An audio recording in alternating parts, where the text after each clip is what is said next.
सोलापूर, पुणे, अहमदनगर या 3 जिल्ह्यांसाठी वरदायिनी ठरणाऱ्या उजनी धरणावरती आपण सध्या आहोत। उजनी धरणामध्ये सध्या पाणी पातळीमध्ये वाढ होतानाचं चित्र आपल्याला पाहायला मिळतंय। उसंत घेतलेल्या पावसामुळे पुणे परिसरासह भीमा खोऱ्यातील सर्वच भागात पावसाची 3 दिवसांपासून सततधार सुरू आहे। यामुळेच दौंडच्या माध्यमातून 51,000 क्युसेसनं उजनी धरणामध्ये पाण्याची आवक सुरू आहे। दुपारी 12 वाजेपर्यंत उजनी धरणाची पाणी पातळी ही -12.60% होती।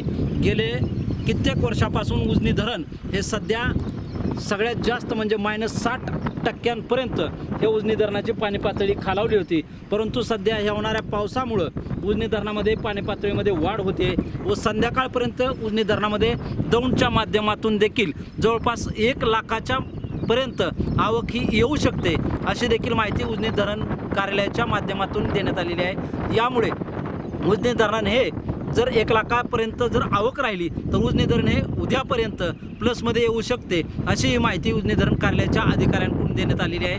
पावसाळा हा अद्याप 2 महिने अजून बाकी आहे।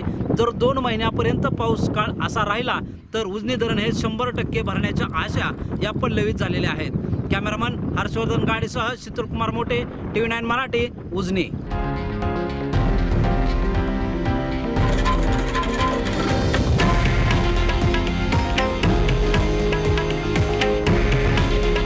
हे आहे देशातील नंबर 1 न्यूज नेटवर्क आणि आपण पाहत आहात TV9 मराठी।